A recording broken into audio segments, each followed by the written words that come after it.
नमस्कार, स्वागतम। आज के अंक में हम वाजीकरण श्रृंखला को ही आगे बढ़ा रहे हैं। वाजीकारक पदार्थों के बारे में जो ज्ञान देने का प्रयास हमने प्रारंभ किया था, उसमें एक लंबा गैप आ चुका है। अब धीरे धीरे हम समस्त वाजीकारक पदार्थों को आपके समक्ष रखने का प्रयास करेंगे, जिससे कि आप अब जैसे कि अगस्त समाप्ति की ओर है और धीरे धीरे ये शीत ऋतु की ओर 1-2 महीने में अग्रसर हो जाएगा मौसम। तो उन ऋतुओं में, उन दिनों में, अभी ग्रीष्मकाल में नहीं, उन दिनों में जब ठंड पड़ने लगे अच्छी खासी, तब आप वाजीकारक औषधियों का प्रयोग कर सकते हैं। ये सारी जानकारी आपके लिए आयुर्वेद के ग्रंथों से प्रस्तुत की जा रही है। इस जानकारी का लाभ उठाएं। तो आज का जो हमने विषय रखा है, वाजीकारक पदार्थों की यदि हम चर्चा करते हैं, तो उनमें से एक बहुत ही प्रसिद्ध और लगभग प्रत्येक व्यक्ति जिसके बारे में जानता है, या कम से कम जिसका नाम तो उसने अवश्य ही सुना होगा, और वो है अश्वगंधा। ये एक ऐसा विशिष्ट जड़ी है, विशिष्ट पदार्थ है, विशिष्ट रसायन है, विशिष्ट वाजीकारक है, जिसके बारे में बहुत अधिक प्रसिद्धि है, जिसके बारे में बहुत अधिक लोग जानते हैं। क्योंकि अन्य वाजीकारक पदार्थ जो हैं उनके विषय में भले ही कम जानकारी लोगों को हो, परंतु ये अश्वगंधा और शिलाजीत 2-3 नाम ऐसे हैं जिनके बारे में लगभग प्रत्येक को जानकारी है। तो उन्हीं में से एक है आज जिसकी चर्चा करेंगे, वो है अश्वगंधा। किस प्रकार से ये हमारे लिए रसायन का काम करता है, वाजीकारक का काम करता है, हमारे शरीर को बल पुष्टि प्रदान करके हमारे शुक्र की वृद्धि और पुष्टि करता है, किस प्रकार से ये हमारी सामर्थ्य को बढ़ाता है, ये सारी बातें आज डिस्कस करेंगे। अश्वगंधा के गुणों के बारे में आपको पूरी जानकारी देंगे, और वो भी शास्त्र प्रमाणित।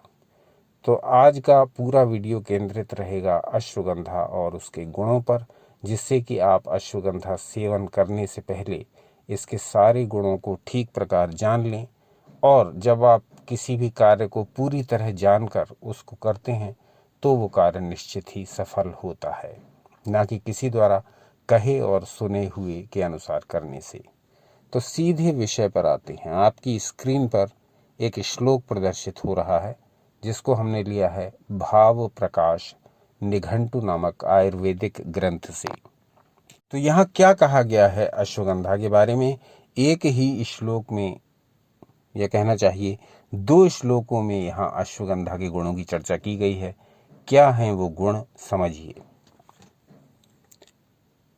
गन्धान्तावाजिनामादिरश्वगन्धा हयावया वाराहकरणी वरदा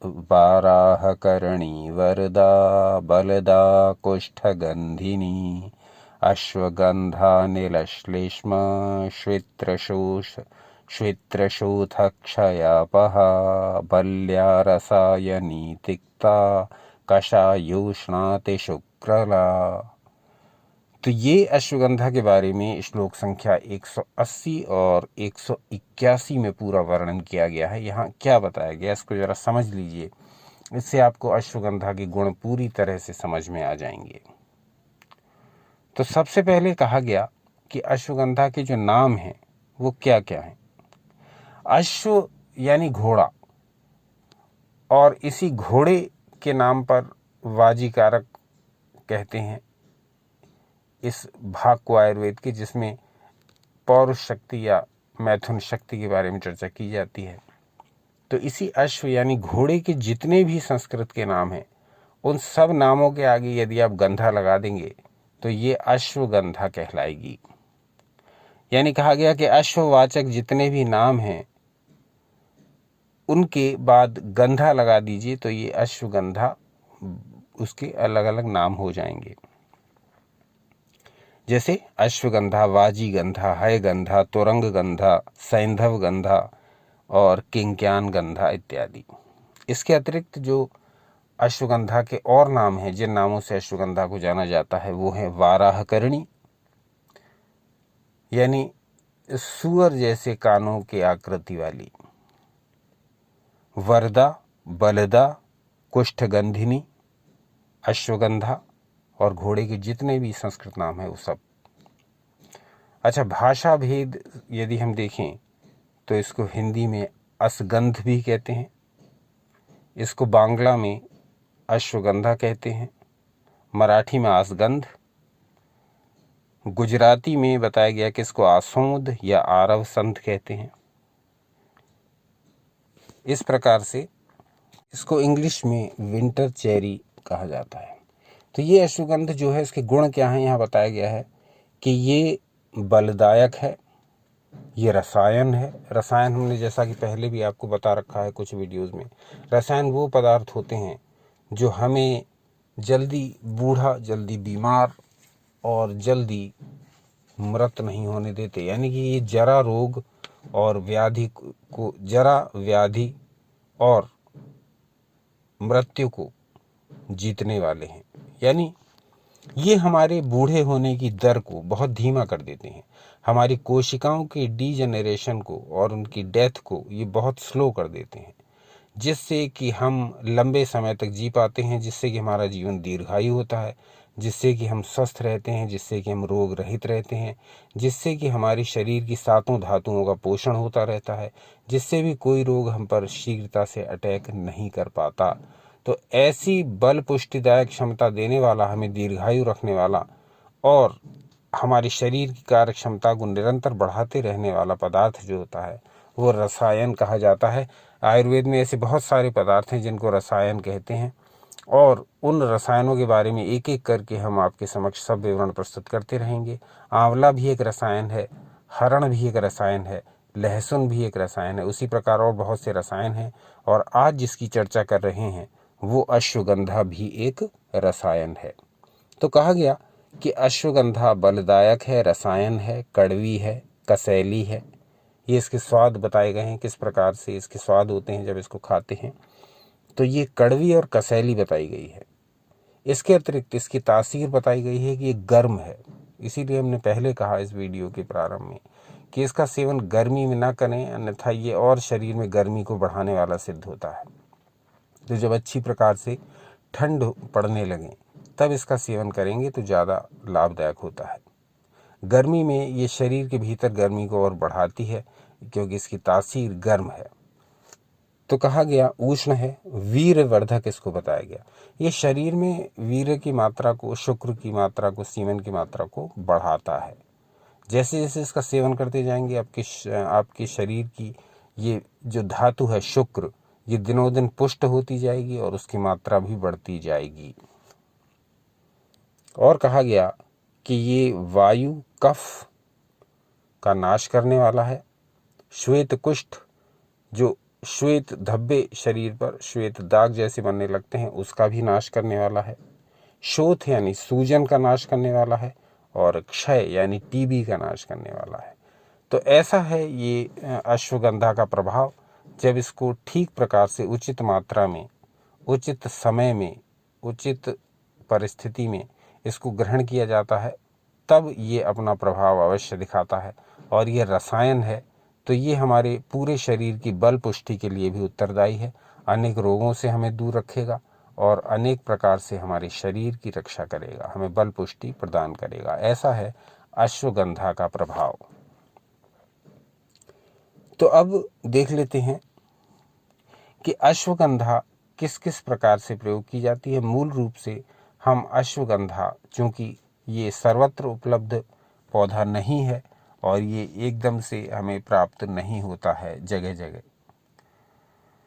तो ये सबसे इसका जो कॉमन फॉर्म है यूज़ करने का वो है इसको चूर्ण रूप में हम यूज़ करते हैं। तो चूर्ण रूप में यदि हम इसको यूज़ करें तब हम ये ध्यान रखें कि जो हम चूर्ण खरीद रहे हैं वो वास्तव में शुद्ध है अथवा नहीं। यदि शुद्ध है तभी ये लाभ करेगा, अन्यथा यदि ये ऐसे ही काम चलाऊ है और किसी इसमें दूसरी जड़ियों को मिला दिया गया है तब फिर इसका प्रभाव नहीं होगा। लंबे समय तक लेने के बाद भी आपको ये लगेगा कि अश्वगंधा का हमारे शरीर पर कोई प्रभाव नहीं हो रहा। तो उचित तो यही है कि आप अश्वगंधा को स्वयं खरीद करके उसका चूर्ण तैयार करें और तब उसका सेवन करें। तब आपको ये पूरा विश्वास भी रहेगा कि हाँ, जो ग्रहण हम कर रहे हैं वो अश्वगंधा ही है, कुछ और नहीं। या फिर किसी बहुत ही विश्वस्त सोर्स से आप अश्वगंधा का चूर्ण खरीदें। तो जो व्यक्ति ठंड के दिनों में, जो व्यक्ति सर्दी में अश्वगंधा का प्रयोग दूध के साथ प्रतिदिन करता है, एक सीमित मात्रा में, एक निश्चित मात्रा में, तो वो कुछ ही दिनों में पाएगा कि उसके शरीर में बल पुष्टि की वृद्धि होनी प्रारंभ हो गई है। उसका शरीर अब दुर्बल नहीं रहा, क्योंकि अश्वगंधा दुर्बलता को दूर करने का और रंग को निखारने का और शरीर में बल पुष्टि देने का एक बहुत ही अनुभूत साधन है, प्रयोग है, जड़ी है। इसका नाम ऋषियों ने अश्वगंधा क्यों रखा, इसके पीछे भी एक रहस्य है, उसको ध्यान दें। पहली बात तो इसमें घोड़े जैसी जो गंध आती है उसके ऊपर इसका नाम रखा। दूसरी बात कि अश्व शक्ति का प्रतीक है।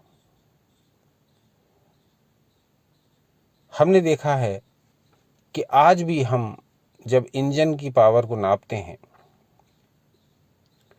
चाहे वो इंजन किसी भी वाहन का हो, तो हम इसमें हॉर्स पावर शब्द देखते हैं।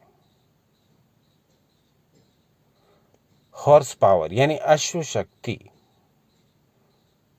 तो अश्व अपने आप में शक्ति का प्रतीक है। चाहे आप उसकी मांसपेशियों की शक्ति देखें, चाहे उसकी आप भागने की शक्ति देखें, चाहे आप उसकी काम शक्ति देखें, हर प्रकार से अश्व शक्ति का ही प्रतीक माना गया है। इसीलिए आज भी हम शक्ति को नापने के लिए घोड़े का ही उदाहरण लेते हैं, अन्य किसी पशु का नहीं। Horse power. ये बातें ऋषियों ने पहले ही बहुत बारीकी से अनुभव की थी और इन बातों को विश्लेषण किया था। इसीलिए उन्होंने अलग अलग जड़ियों का नाम, अलग अलग औषधियों का नाम अलग अलग रखा और उस जिस पदार्थ का नाम उन्होंने जो रखा वो पूरी तरह से उसके साथ सुसंगत रहता है, उसके साथ तालमेल होता है उस नाम का, उस पदार्थ के साथ। ये चर्चा फिर कभी करेंगे। आज का वीडियो समर्पित है अश्वगंधा पर। तो अश्वगंधा का प्रयोग करें, सोच समझ कर करें, क्योंकि ये गर्म जड़ी है, इसलिए गर्मी के दिनों में इसके प्रयोग से बचें। जब अच्छी ठंड पड़ रही हो, पूरे शीतकाल के दौरान इसका सेवन दूध के साथ किया जा सकता है और अपने शरीर की दुर्बलता दूर करके अपनी बल पुष्टि की पुनः प्राप्ति की जा सकती है, यदि वो खो गई हो तो। और यदि बल पुष्टि बनी हुई है तो उसको मेंटेन करने का काम भी यही अश्वगंधा करता है। बहुत सारे लोग इसके महत्व से परिचित हैं। कई लोग इसको अलग अलग फॉर्म्स में सेवन करते हैं, कोई कैप्सूल के रूप में, कोई चूर्ण के रूप में। तो जब भी इसका प्रयोग करें तो बड़ा सोच समझ करके करें, क्योंकि किसी भी औषधि का लाभ तभी है जब वो आपको ठीक से डाइजेस्ट हो रही है, जब वो पचने के पश्चात उसका प्रभाव आपके शरीर पर सही पड़ रहा है। अधिक मात्रा में कोई भी ताकतवर औषधि ले लेने से आपके शरीर को किसी भी प्रकार का कोई लाभ नहीं होने वाला है, क्योंकि यदि आपका शरीर उसको डाइजेस्ट नहीं कर पा रहा, यदि आपके शरीर की प्रकृति उस औषधि के अनुकूल नहीं हुई, तो ये औषधि आपको लाभ करने की बजाय आपको उल्टे हानि करने लगेगी। सपोज जो व्यक्ति घी के प्रति संवेदनशील है, तो बल और पुष्टि देने वाला वही घी उसके लिए विपरीत परिणाम देने वाला सिद्ध हो जाएगा। तो अपने शरीर की प्रकृति को समझते हुए, देश काल को देखते हुए और ऋतु को देखते हुए, किस प्रकार का मौसम चल रहा है, अपने शरीर की स्थिति, देश काल परिस्थिति, इन सब को देखते हुए यदि आप औषधियों का सेवन करेंगे तभी वो आपके लिए लाभदायक होंगी। चाहे वो अश्वगंधा हो, चाहे वो शिलाजीत हो, चाहे वो अन्य वाजीकारक औषधियाँ जैसे मूसली, शतावरी, कौच आदि हों। आयुर्वेद बहुत विस्तार से वाजीकारक औषधियों का वर्णन करता है। आप कहेंगे तो एक एक करके एक एक औषधि पर अलग अलग वीडियोस बनाएंगे, जिससे कि आप प्रत्येक वाजीकारक औषधि के गुण और महत्व से परिचित हो सकें और जब भी आपकी इच्छा हो तब समय समय पर उनका प्रयोग करके उनसे लाभान्वित हो सकें। वाजीकारक औषधियाँ लाभ उन्हीं को करती हैं जिनकी पाचन शक्ति अच्छी है।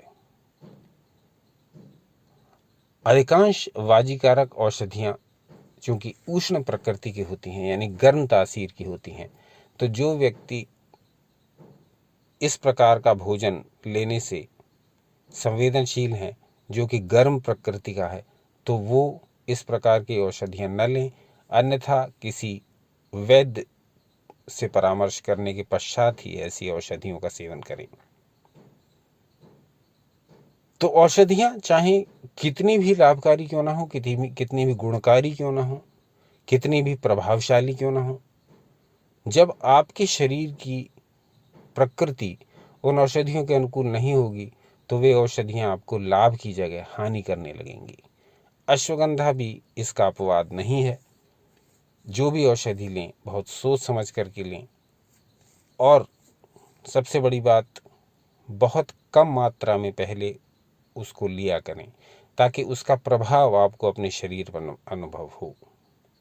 जैसे कोई मंत्र जो बहुत पावरफुल है और आपने पहले कोई भी पूजा पाठ या किसी भी प्रकार का आध्यात्मिक अभ्यास नहीं कर रखा है और आप सीधे उस उच्च स्तर के मंत्र को जपने लग गए जिसकी फ्रीक्वेंसी बहुत हाई है, तो वो मंत्र आपके मस्तिष्क पर विपरीत प्रभाव डालेगा और आपको अलग अलग प्रकार के उपद्रवों का सामना करना पड़ेगा, चाहे वो शारीरिक हो, चाहे मानसिक, चाहे वो आर्थिक। तो जिस प्रकार से मंत्र की फ्रीक्वेंसी शरीर की फ्रीक्वेंसी से मैच न करने पर आपके जीवन में विध्वंस ला सकती है, उसी प्रकार से औषधि की फ्रीक्वेंसी भी यदि आपके शरीर की फ्रीक्वेंसी से मैच नहीं कर रही, आपकी और औषधि की ऊर्जाओं में तादाद में नहीं है, तो फिर वो औषधि भी शत्रु जैसा आपके साथ काम करेगी, आपके शरीर और मन का कबाड़ा कर देगी। ये सब बातें बहुत बेसिक हैं, ये सब बातें बहुत आवश्यक हैं। इन बातों का ध्यान रखते हुए ही कोई भी पदार्थ खाया करिए, चाहे वो आहार हो या औषधि।